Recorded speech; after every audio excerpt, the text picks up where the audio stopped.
Things fall apart, जैसा कि हमें पता है कि पोस्ट कलोनियलिज़म वो एरा है जब आफ्टर कॉलोनाइजेशन, ठीक है। जब एक जगह को कॉलोनाइज़ किया जाता है तो उसके बाद जो भी लिटरेचर वगैरह जो भी चीज़ें प्रोड्यूस होती हैं तो उसको पोस्ट कलोनियल एरा उसको कहा जाता है, ठीक है। तो इसमें कॉलोनाइज़ करना वो होता है कि कोई बाहर का बंदा हमारे मुल्क में आके रहना शुरू कर दे और हमें ही गलत कहना शुरू कर दे, तो उसको तो वो हमारी मुल्क को ही कॉलोनाइज़ कर देते हैं। जैसे आपको पता होगा कि सब कॉन्टिनेंट में ब्रिटिश आए थे और उन्होंने आके सब कॉन्टिनेंट को एक कॉलोनी बना लिया था। अपने ही उन्होंने लॉज़ वगैरह और सब कुछ उन्होंने अपना प्रैक्टिस करवाना शुरू कर दिया था, ठीक है। तो ये नाइजीरिया और अफ्रीका में भी यही हुआ था कि वाइट्स ने उनको कॉलोनाइज़ किया हुआ था। तो इस नावल में ये पोस्ट कलोनियल का एस्पेक्ट हमें कहाँ कहाँ मिलता है, हर जगह पे हमें पोस्ट कलोनियल का एस्पेक्ट मिलता है।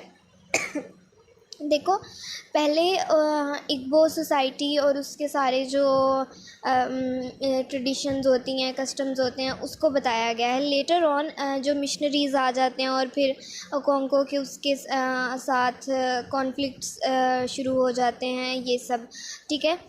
तो ये वहाँ पे वो जो वाइट हमने पढ़ा था मिस्टर ब्राउन होता है और एक जो रेवरेंड होता है वो मिस्टर वो आ जाते हैं और उनको कहते हैं कि आप क्रिश्चियन बन जाएं, और उनके रिलीजन को वो ख़राब कर देते हैं। ख़राब नहीं करते लेकिन उनको चेंज करने का कहते हैं, ठीक है।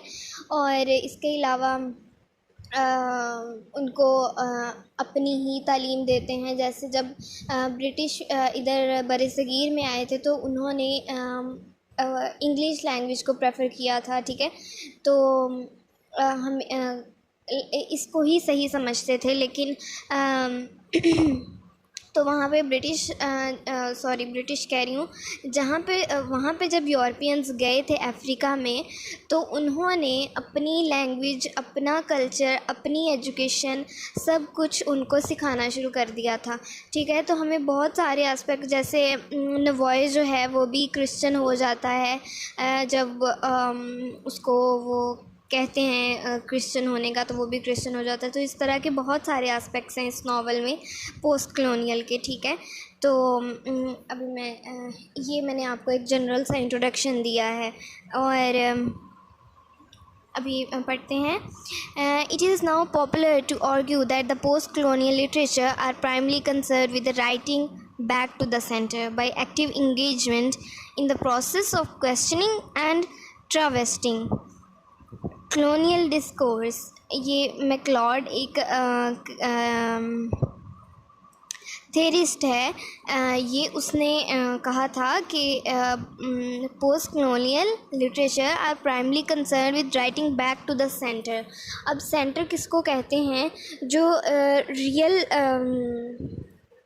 प्रॉब्लम, मतलब अब जैसे इस स्टोरी में, इस पूरी स्टोरी में पहले इग्बो का कल्चर बताया गया है, उसके बाद जो वाइट्स आ गए उन्होंने किस किस तरह से इनको कॉलोनाइज़ किया, ये सारी चीज़ें इसमें बताई हुई हैं।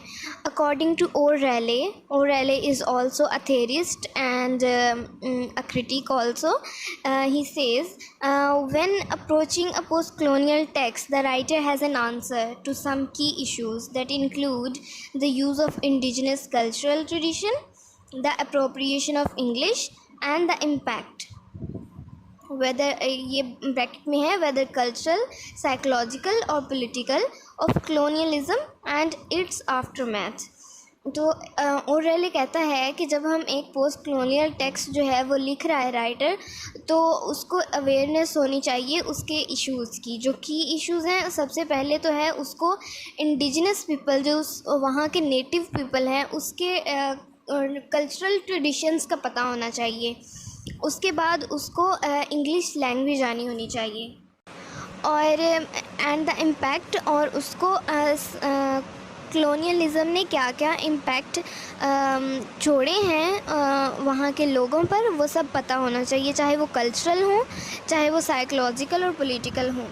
अब जैसे हमें ब्रिटिश ने कॉलोनाइज़ किया था, तो उन्होंने बहुत सारे इम्पैक्ट हम पे छोड़े थे, ठीक है। तो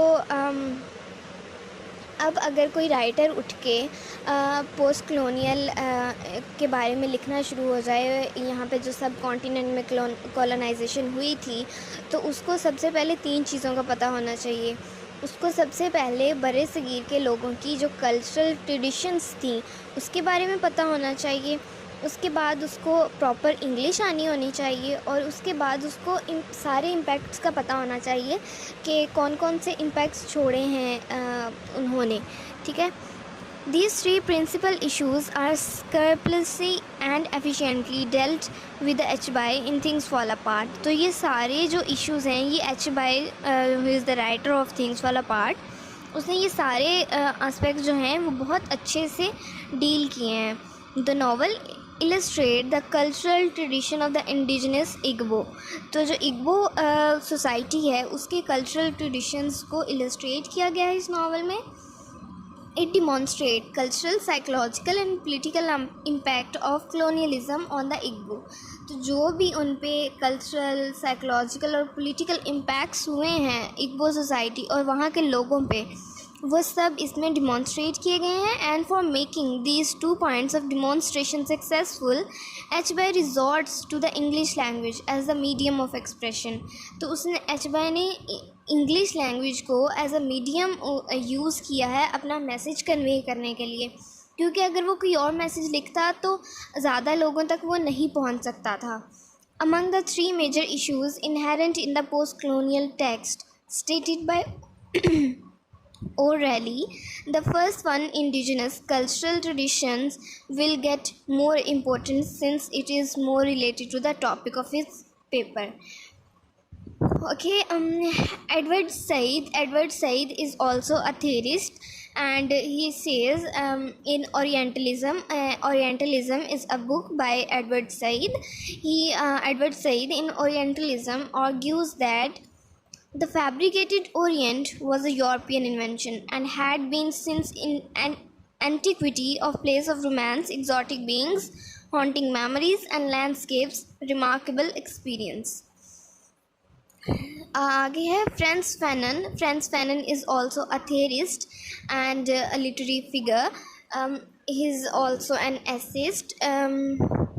Offers the same statement that for colonialism this vast continent, bracket में अफ्रीका है, वो अफ्रीका को रेफर कर रहा है कि for colonialism this vast continent was the haunt of savages, a country riddled with superstitious of fanaticism, destined for contempt, weighed down by the curse of God, a country of cannibals, in short the Negro country।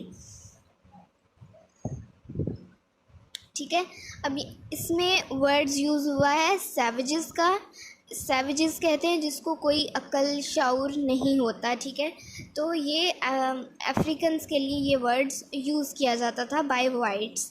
उसके बाद cannibals कहते हैं animal eaters को, ठीक है। Like इस तरह के जो जाहिल लोग होते हैं, और वो इस तरह के सॉरी जो कैनिबल्स होते हैं, जो लोग गोश्त खाते हैं, ठीक है। तो a man can not eat meat, ठीक है। तो वो जानवर लाइक एनिमल्स कैनिबल्स को कहते हैं। तो इस तरह के नामों से अफ्रीका के लोगों को बुलाया जाता था, ठीक है। In this respect, HBI has placed himself in line with Edward Said. Things Fall Apart has become an anti-Orientalist discourse because of the authentic depiction of the Igbo life. The life of the Igbo is romanticized and so distorted by the Europeans. जो इग्बोज life है वो romanticise किया गया है, उसको like perfect picture के तरह उसको दिखाया गया है, और जो यूरोपियंस हैं उसको उस पिक्चर को डिस्टॉर्ट किया गया है। But by presenting a view of pre-colonial Igbo society, Achebe attempts to reclaim African history from an African perspective. Achebe receives early education in English but grows up surrounded by the complex fusion of Igbo tradition and colonial legacy. The invention of tradition and the narration of history are central to the nation. The nation has its own historical narration that illustrates its origin and individual disposition. In Things Fall Apart, Achebe attempts to assert his own historical narratives by adhering to the oral tradition. In his essay named of Victoria, Queen of England, Achebe expresses his moral responsibility to reassert the past. He says that Things Fall Apart was an act of atonement with my past, a ritual return and homage of prodigal son. In his essay, The African Writer and the English Language, Achebe states that African literature should be defined as having the complicity of African scene in material time, otherwise it is doomed to failure. अच्छा ये होता था पहले कि H